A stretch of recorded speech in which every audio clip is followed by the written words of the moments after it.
Hai, Assalamualaikum warahmatullahi wabarakatuh.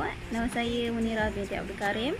Saya daripada Universiti Sultan Zainal Abidin, kos Sejarah Tamadun Islam di bawah Fakulti Pengajian Kontemporari Islam. Baiklah, saya akan menerangkan sedikit tentang presentation tentang dinasti Mirdasi. Okey, terdapatnya 7 kandungan yang akan diterangkan sebentar lagi, iaitu pengenalan yang pertama, yang kedua adalah objektif, yang ketiga penyertaan masalah, yang keempat metod kajian, yang kelima hasil kajian, dan 6 kronologi, yang ketujuh adalah kesimpulan. Okey, baiklah. Pengenalan, permulaan tugas ini menerangkan tentang keseluruhan kajian yang melaksanakan dan menghuraikan beberapa subtopik, iaitu objektif, penyertaan masalah, metod kajian, hasil kajian, dan kesimpulan. Okey, yang kedua adalah objektif. Kajian ini bertujuan untuk menganalisis sejarah kemunculan dan perkembangan dinasti Mirdasi berdasarkan beberapa sumber primer dan sekunder. Kajian ini selanjutnya boleh dilakukan dengan memilih beberapa sumber muktabar sebagai sumber kajian, sama ada kajian dari aspek tekstual, kontekstual, intertekstual, intratekstual maupun transtekstual. Di akhir tugas saya ini akan saya kumpulkan semua maklumat yang berkaitan tentang dinasti Mirdasi serta bukti penyelidikan di akhir tugas saya. Okey, baiklah. Yang ketiga adalah penyataan masalah. Antara masalah yang dihadapi adalah sumber berkenaan dengan dinasti Mirdasi yang tidak dibanyak dibincangkan aspek tekstual dan kontekstual, melainkan dalam perbahasan dan pencerakinan yang dilakukan.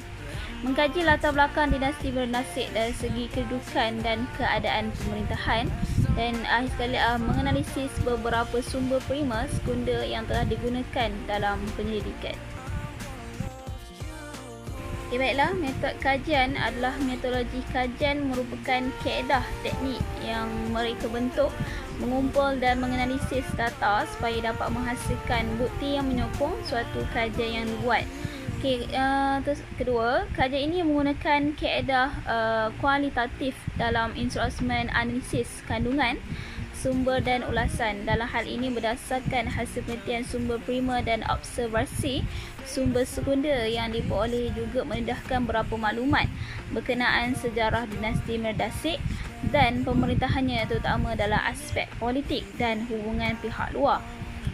Sumber-sumber sekunder yang diperoleh dalam beberapa teks berbahasa Arab, Inggeris dan Melayu telah menghuraikan sejarah dinasti Mirdasi dalam skop lebih luas, mencakupi aspek politik, ekonomi dan sosial. Seterusnya, hasil kajian. Kajian yang seperti ini amat signifikan disebabkan perolehan sumber-sumber yang relevan dan penulisan berbentuk dalam kajian bibliografi berantonasi dan jelas dapat merungkai dan mencerakinkan data-data sejarah dinasti Mirdasi. Kajian ini turut bentuk satu ulasan atau kajian literatur secara holistik. Okey, baiklah, saya akan terangkan sedikit tentang kronologi daripada dinasti Mirdasi. Yang pertama, selepas penggulingan Hamadids pada tahun 1004, Aleppo telah diperintah oleh beberapa pembesar secara nominal tunduk kepada Fatimiyah. Saleh Ibn Mirdas mengambil bandar ini pada tahun 1024 Masihi. Selama 4 tahun, Aleppo dijajah oleh Gubernur Fatimiyah Damsyik Anustigin, dan pada kesempatan yang kedua, Timur diwajibkan tunduk meninggalkan Aleppo dan menukarkan dengan kota-kota di wilayah Syria, Palestin, dengan alasan tekanan dari suku Kilab yang tidak disiplin mengenai kedudukan di Aleppo.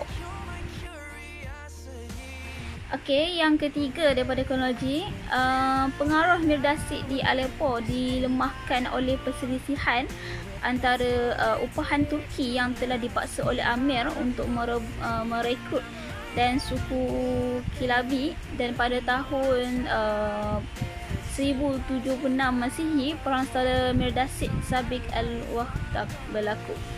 Okey, pada yang keempat, akhir sekali pada tahun 1080 Masihi, Sabik menawarkan kuarti itu kepada Uqalik Muslim bin Qurash dan mereka berperanan dalam urusan wilayah hingga kedatangan Perang Salib yang pertama.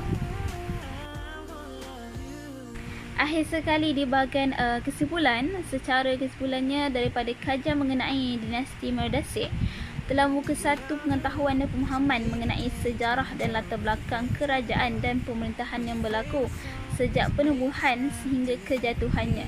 Data-data yang diperolehi juga daripada sumber-sumber dan kajian yang dilakukan telah membuah hasil dalam mencapai matlamat kajian ini.